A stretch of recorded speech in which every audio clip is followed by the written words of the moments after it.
Hey folks, this is an edited version of a review that we did during a live stream. If you want the full live stream with all the mistakes, it's above.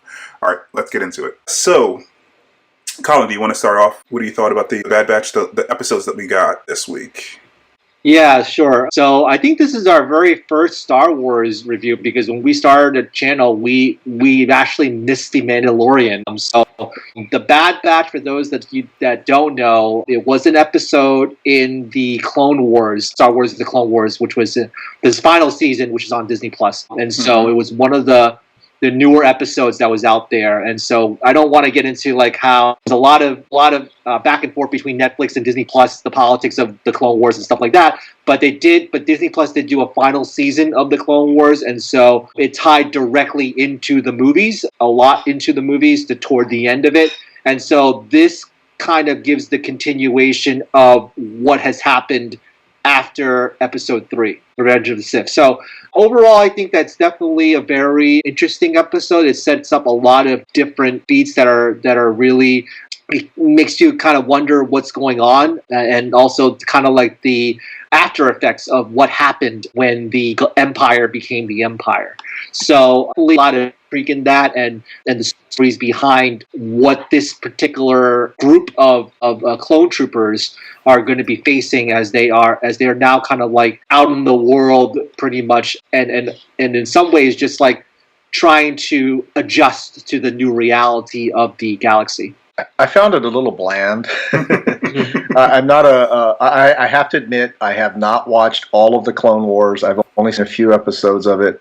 And I also have to admit that it's hard to get into for me. I don't know if it's just the character designs that are a little jarring for me. Just the budget that lends itself towards the type of CGI that they use, or the animation that they use, digital animation that they use for this show is similar to the Clone Wars that they had before. Yeah. It just comes off very bland to me. So visually, it's not striking to me at all. And then the story itself, first of all, first and foremost, the characters, while they're kind of interesting, to me, it wasn't interesting enough to hold my attention too much. I was getting bored with it very quickly.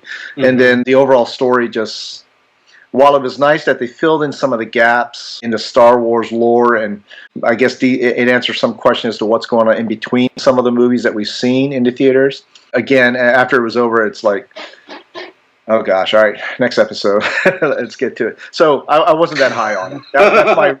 That was my reaction. I just wasn't that high on it. So I'm probably in the middle of you guys. So I watched both episodes, the 70-minute one that dropped on May the 4th, and also the one that dropped today. I will probably watch this all when it all drops. I'm not gonna. There's nothing to hook me from week to week, and honestly, that was probably the case for the Clone Wars as well, or at least parts of the Clone Wars, because, and Dave Filoni will say this whenever he's interviewed, the show is really for kids. It's a kids show, which is fine. I watch a lot of kids shows. I watch DuckTales. And I'm upset that they canceled it. But with kids shows, there's not necessarily cliffhangers. They have like bottle episodes that don't necessarily necessitate you coming to see every single episode, and it's sort of written. And some of the Mandalorian stuff is also written in that way. I mean, all of Dave Filoni's stuff is sort of geared towards children, even the Mandalorian. But in the Mandalorian, it's live action, and there's like action scenes to show up for every week, right? Whereas this is just computer generated animation, and the spectacle isn't going to be as like great as a live action show, unless they put a lot of work into it. Like the last episodes of the Clone Wars that they did last year, that was like a movie, and that was awesome. Yes, that was awesome. Your vision is flawed. I see the Padawan needs one last lesson.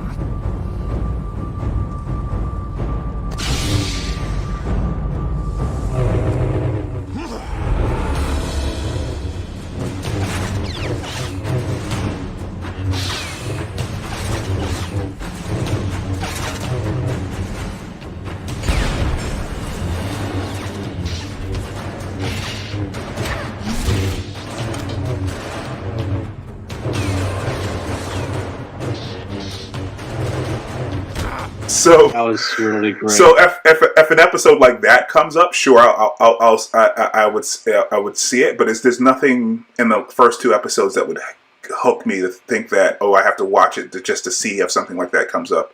I assume. And the other thing is that, I mean, we can talk a little bit about the characters. I mean, they're all clones, so they're all basically voiced by the same guy. But they also added someone, another person, and this is actually in the trailer, and also online in the art. They added a young girl called Omega, but she pronounces her name Omega in the show.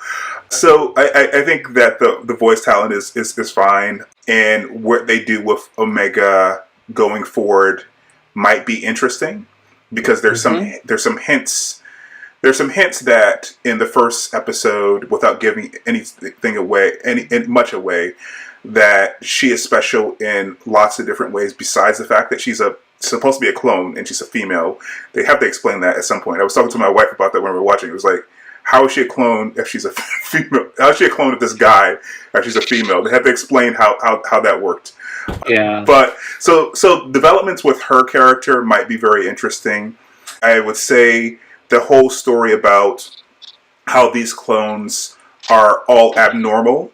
And again, this is something from the Clone Wars. It's not really spoilers for this show. This is the fact that they're abnormal, and the fact they didn't execute Order 66 again. Not necessarily a spoiler from this show, because Order 66 has showed up in a movie that from almost 20 years ago. Yeah. Execute Order 66. Yes, my lord.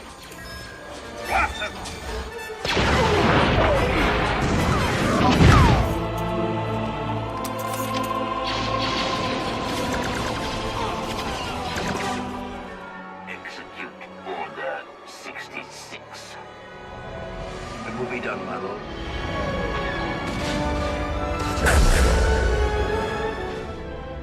It will be done, my lord.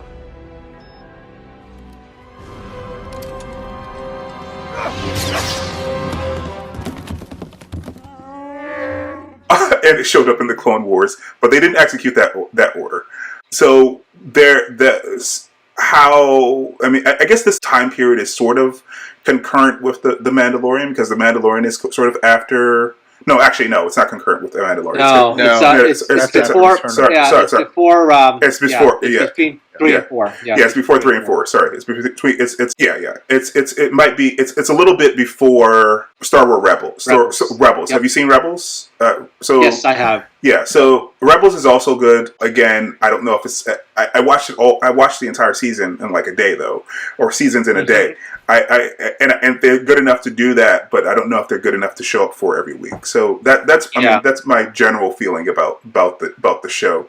I think we should definitely revisit it. I think we should revisit it once more episodes have been banked, and then we can talk about our feelings about the show after that. But right now, I don't feel I'm not super compelled to like watch it every single week. Yeah, the squad, the character squad, or the squad of characters in here just seemed to, as soon as I saw them on the screen, and again, I didn't see Clone Wars where they were introduced, so as soon as I saw them, to me, just were I saw them as a knockoff of every video game squad that's out there.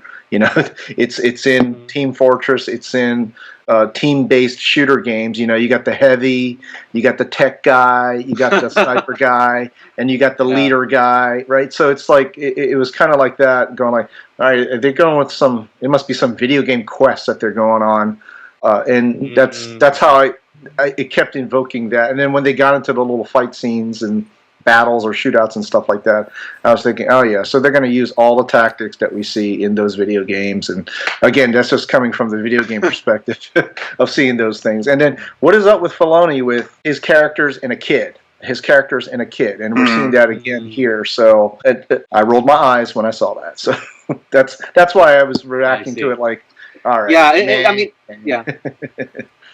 Yeah, I think that's something that I think it's, of course, is the whole idea of Star Wars is about appealing to kids, and I think that you make really good points. There's certain parts of Clone Wars as well as in Rebels, which are really iconic, and and also that it does lend itself to more storytelling because of it. But of course, you have to kind of weed through a lot of the, I would say, kiddie stuff that's along with it. And yes, I think that you're right, Nathan, in a lot of aspects is that it is geared for kids, and your attention is not really gravitate or captured like, say, WandaVision, or even with Falcon Winter Soldier, or even with Invincible. It's not always there because kids are not going to be that as in tune to it. They're just to see, oh, they're shooting, oh, there's action, oh, there's a little kid, I can be that kid. And so I think that's kind of like the appeal. Whereas for adults, it's very different because we're very,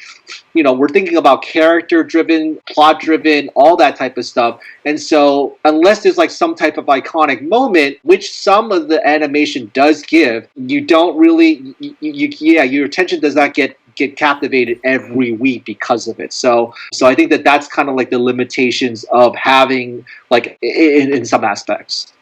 Yeah, I would also say that, I mean, just thinking about this a little bit more, there are some kids shows that I would show up for every week. Like, I'm not sure if you guys saw Gravity Falls. Yeah. It's a Disney show, and you should probably seek it out. It's even though they have bottle episodes where nothing is not.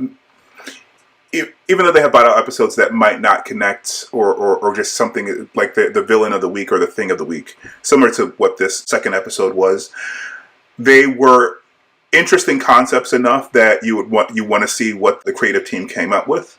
And also there was an underlying narrative. Now, I guess there's an underlying narrative behind this show because, like I said, they're all trying to figure out how to survive in this post-Republic Empire world. But like the second episode seemed like was very weak to me, and it was fine. It was, if you're thinking of it as like a kid's show, like a very young kid's show, it's basically one of the moralizing shows, one of the moralizing episodes, which is fine. But better kids shows are able to do that and also do things that are interesting to adults. Whereas, yeah, like Avatar. Yeah, Avatar is another good example of something that I could watch every week, and I did watch it every week when it was coming out because I wanted to see what was happening, and that's a kids show. Yeah. So I think that there is a little bit. I mean, I trust the creative team because where Dave Filoni is going to go because of what he did with Clone Wars, what he did with The Mandalorian. But the second episode was a little bit of a letdown, and there are episodes like that in The Mandalorian, and there are episodes like that in Clone Wars as well, where they're just not that great.